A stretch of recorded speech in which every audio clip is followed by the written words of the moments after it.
변호사는 많이 나오고 있는데 왜 송무 변호사 지원자가 적어졌을까요? 변호사들끼리 이제 하는 얘기로는 안녕하세요, 서범석 변호사입니다. 유튜브 댓글에 보면은 그런 댓글이 있더라고요.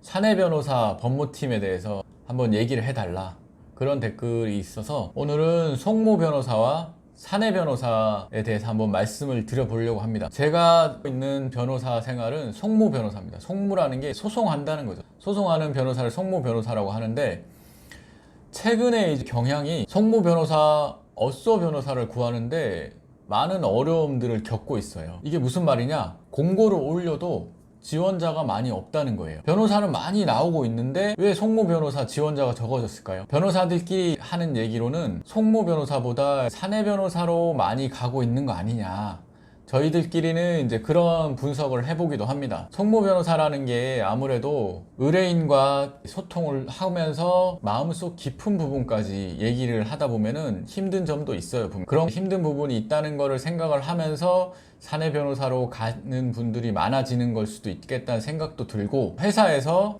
변호사를 채용을 해서 법률 리스크에 대응하는 것이 필요하다는 것을 생각하는 회사들이 점점 많아지고 있다, 이런 생각이 들기도 합니다. 그럼 사내 변호사는 뭐 하는 거냐? 사실 제가 사내 변호사를 해보진 않았습니다. 그런데 예전에 경찰청에 있을 때 법무과에 근무를 했었거든요. 거기서 하는 일들이 사내 변호사가 하는 일이랑 비슷하지 않을까, 그렇게 생각은 합니다. 거기서 무슨 일을 하냐 하면은 주로 어떠한 소송이 있다 그러면은 이 사건의 쟁점은 뭐고 우리가 대응해야 될 거는 뭐고, 이런 것들을 보고서를 만듭니다. 보고서를 만들어서 이 사건 같은 경우에는 변호사가 필요하다, 아니면은 그 회사에 있는 사내 변호사 또는 직원들이 대응을 할 수 있을 만한 일이다, 그런 거를 구별을 하는 거죠. 그래서 정말로 변호사가 필요하다 그러면은 다른 송무 변호사들에게 사건을 의뢰를 해서 소송에 나가게 하고, 그런 일을 하는 겁니다. 사내 변호사를 하면은 좋은 점은 뭐냐? 사내 변호사를 하면 좋은 거는 정해진 급여를 안정적으로 받을 수 있다. 그리고 직접적인 의뢰인을 응대를 하지 않으니까 아무래도 의뢰인 응대에서 오는 스트레스라는 게 송무 변호사들 사이에는 있을 수 있습니다. 그런 것들이 좀 적을 수 있겠죠, 사내 변호사를 하면은. 그러면 사내 변호사의 단점은 뭐냐 하면, 사내 변호사는 큰 조직에서 하나의 직원일 뿐인 거죠. 그 위에 이사도 있을 수 있고 사장도 있을 수 있고, 계속 보고를 하면서 그 상사들의 니즈에, 그 상사들의 요구사항에 맞게 일을 해야 된다는 겁니다. 그러다 보니까 내 생각과 다른 게 있을 때에도 그 상사가 원하는 결과가 있으면은 거기에 맞춰서 보고를 하고, 또 소송도 그렇게 진행될 수 있도록 최대한 해야 된다는 거죠. 조직 사회 안에서 오는 스트레스, 그게 사내 변호사의 가장 큰 단점인 것 같아요. 그리고 사내 변호사 같은 경우에는 회사마다 다르겠지만 승진을 하는 데 있어서 좀 한계가 있을 수 있어요. 보통 뭐 과장급 이렇게 갈 수 있겠죠. 연차에 따라서 다를 겁니다. 대리로 가는 데도 있고 그 이상으로 가는 곳도 있고. 근데 우리가 회사에서 이사를 바라보는 경우들이 많잖아요. 근데 사내 변호사로 들어갔을 때 이사까지 갈 수 있는 경우도 있겠지만 안 그런 경우도 많거든요. 그리고 회사에 따라서는 전관 변호사라고 하죠. 판검사 출신들, 부장검사, 부장판사 이렇게 하다 나오신 분들이 갑자기 이사급으로 오는 거예요.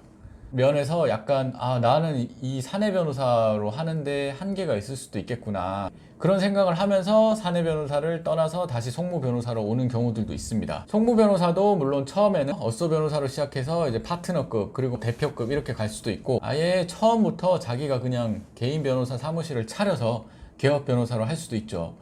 어쏘로 시작해서 나중에 언제든지 내가 마음대로 개업을 해서 할 수 있는, 그게 송무 변호사의 장점일 수 있는데, 사내 변호사로 시작해서 계속 사내 변호사를 하다 보면은 내가 송무를 잘 할 수 있을까, 그런 두려움을 가질 수도 있습니다. 그래서 사실 저희가 나올 때, 제가 사법연수원 43기고 9년차 정도 되죠, 저희 동기들이. 저희 때만 해도 그런 생각을 해서 일단은 송무 변호사를 가서 소송 실무를 배운 후에 나중에 사내 변호사를 가더라도 사내 변호사로 갔다가 다시 송무로 올 수 있으니까, 그런 생각으로 많이들 했는데, 최근에 송무 변호사 구인난이 좀 있거든요. 그런 거를 봤을 때 사내 변호사로 가는 사람들이 또 점점 증가하고 있는 게 아닌가, 이런 생각도 듭니다. 오늘은 사내 변호사와 송무 변호사 차이에 대해서, 그리고 각각의 장단점에 대해서 말씀을 드려보았는데요. 마찬가지로 뭐 변호사 생활에 대해서 궁금하신 게 있으시면은 제가 말씀을 드릴 수 있는 거는 말씀을 드려보도록 할 테니 댓글 남겨주시고, 그리고 이 영상을 통해서 처음 저를 보신 분이라면 구독과 좋아요 부탁드리겠습니다. 감사합니다.